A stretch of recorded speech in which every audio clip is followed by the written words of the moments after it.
Schmidley, and he's going to be showing us his fertilizer truck and telling us a little bit about us about it and why we fertilize. So I'm going to turn him around so you can see this truck because it's great and really cool. All right, so John, can you tell us like the parts of your truck, like what this big thing is back here in the back real quick? Well, you start at the bed. That black tank on the side is the reservoir for all the oil that makes all the spinners turn. I have to walk around to the back. Yeah, go ahead.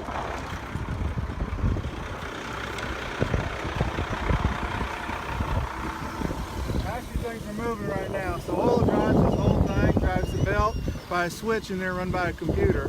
And it tells you how many feet you're spreading and where you've been and where you're going. And we just follow lines on the computer then.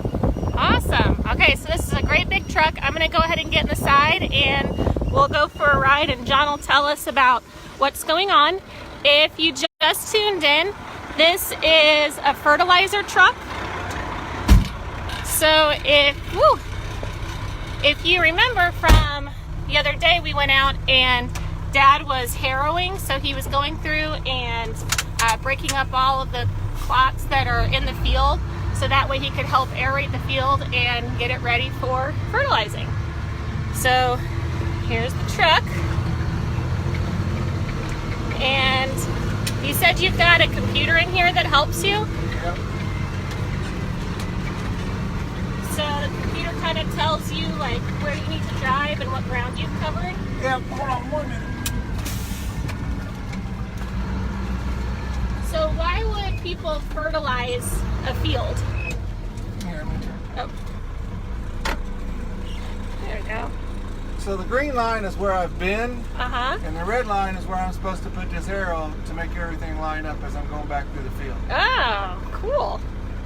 Then, of course, we haven't done much. This is where I was earlier today, so it tells you where you've been in all the areas. There's multiple views that you can put on there. Awesome. So, why would people fertilize a field? Make grass grow. Basically, that's it. It's like vitamins and anything else that humans have to have. Make it grow and be strong. Fertilizer does the same thing. Uh-huh. Your seat's not air right. It's not air smooth as mine. So, how often do fields get fertilized? Once a year. Beginning of the year when grass starts growing, usually is about it. So do you have to kind of time it like around when it's going to rain or when it has rained? Or does it really matter when you do it? You want it to rain. Of course, you can't predict it, but it does help that it does rain and helps it work down into the soil. Because if it doesn't rain, it's like anything else, it's not going to grow. Uh-huh. So it will eventually disappear and won't get much good out of it if you don't get ready. So is this thing that's on the front, is that hooked up to your computer and that's what tells you where you need to drive and where you've been? Yeah, instead of looking at my screen, I can look at that in front. Uh-huh. Especially when I make straight lines across the field. I have a choice making straight lines or they call it last pass, I can just follow where I've been. So when I make straight lines, to look at it tells me if I'm off the left or to the right. Oh. So you don't want any of the orange dots? Is that what you're saying? You don't want to be any orange dots. Because since we're just setting our pattern right now, we don't have to do it. Gotcha. So how long does it normally take you to do some of these fields? That just depends. Depends how on rough, how small. You get big, long, straight lines. You can run load off in under an hour. You get little bitty patches. You take up to 2 hours. And all of your teacher's ground your dad owns is really smooth. Oh, there No. you go. No? I was like, really? No. I'd hate to see the other fields you did then. So does it help you at all if the field has been harrowed, or is it just more to get the fertilizer in and help it with that? It doesn't really have much effect on me, but harrowing gets your manure spread out, which is nitrate, which makes grass grow. So if you spread it out, then you get more grass to grow that way too. If you ever go by a field and see a clump of grass really thick in it, or a whole bunch of clumps of grass, those are manure piles. Okay. So does this fertilizer does it like hurt the cows at all? I know that we're out here in a field with cows. Is that okay for them to continue to eat the grass after it's been fertilized, or they stay away from it? It doesn't bother them at all. Alright, then you want to see my AB line. You can also set up the number of packs. Got a little mud.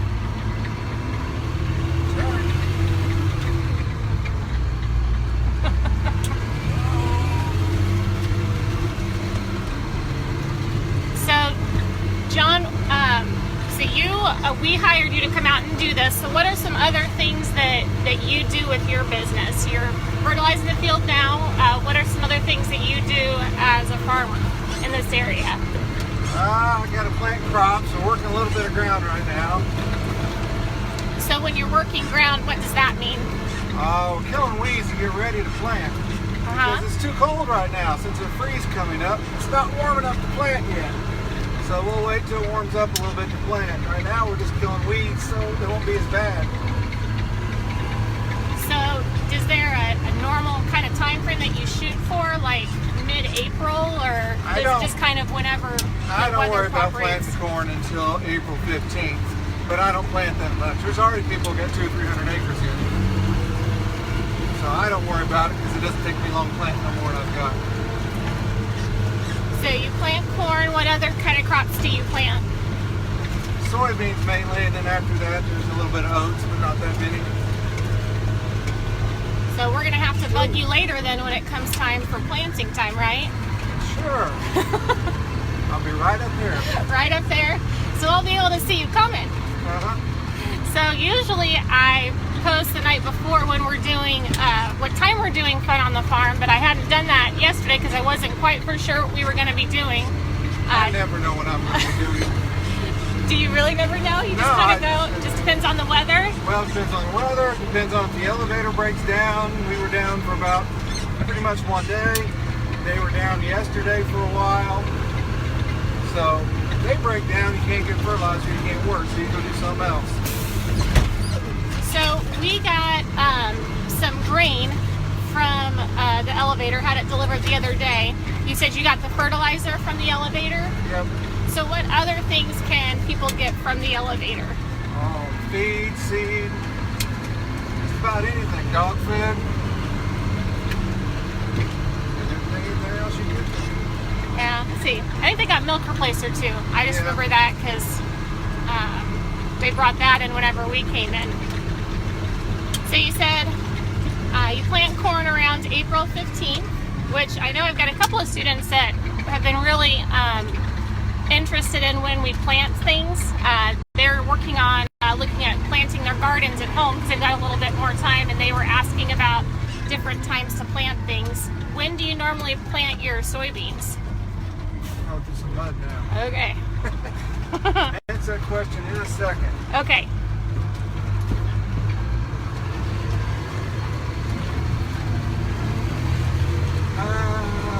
You can start the 1st of May, usually, the soybeans.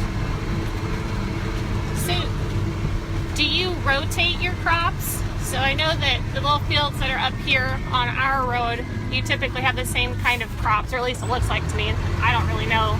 Do you rotate those every couple of years with what you plant?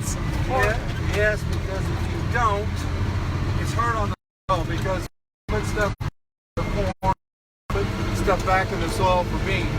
Oh. Cropping up, your soil's going to suffer for it. About how often do you have to rotate them? I rotated at least I stopped planting wheat because there wasn't much money in it. But if I did that, I rotated every year. Now I rotate them every 2 years anyway. Okay. Oh my. You'd like to do this all day, wouldn't you? Well, if I had an air ride seat, it wouldn't be too bad. My back still hurts, don't worry. I'm sure it's bumpy, especially if you're doing our fields. Okay, so if you've kind of been following along, he's already completed the other side of these trees. He did that little patch over there. Now he's got this patch where more of the cows are at. So what else do you have on your docket today? I have to go spray some thistles. Oh, okay. Yay. And if I can't do that, then I'll be back here. All right. Out of the way, Cal.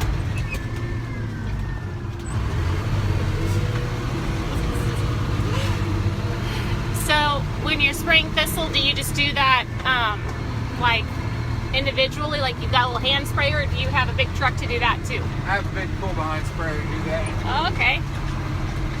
Yeah, the thistles have been bad in my backyard. I've had to go through and work on that.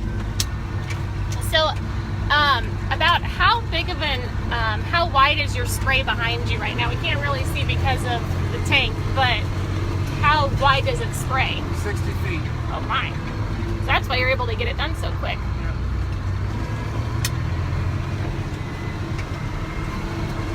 Very cool. You can see that in front. I'm off 2 feet. Now I'm right. Now I'm off left. So your options just have 0. Sometimes you move out because of cows. Gotta move around. Yeah, some of these cows don't move very fast.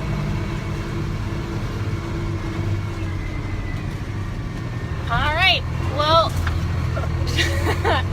John will check back in with you, because I know that people would be excited to see what kind of stuff happens whenever you plant, and at least see, the equipment, the tractor, and see what it looks like to the side. We've been able to share it with people around. I've got a friend who's out in California right now that's watching. So you can let us know when you've got some good opportunities for us to come and learn from you, because these are really cool things that people don't get to see. Okay. All right, well, I'm going to turn you back around to me. And we're glad you guys could join us this morning. I know it was short notice. I saw John driving the road, and I called Dad and I said, call John, tell him to wait, I'm coming. So we're glad that you guys could join us this morning and learn about some more of the things that goes into making the fields ready.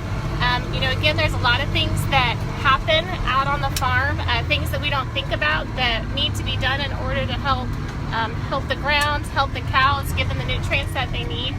So we're glad that you could join us. And if you have any questions about what John was telling us today, you can drop them in the comments, and I'll bug him and have him answer them, right? Yeah.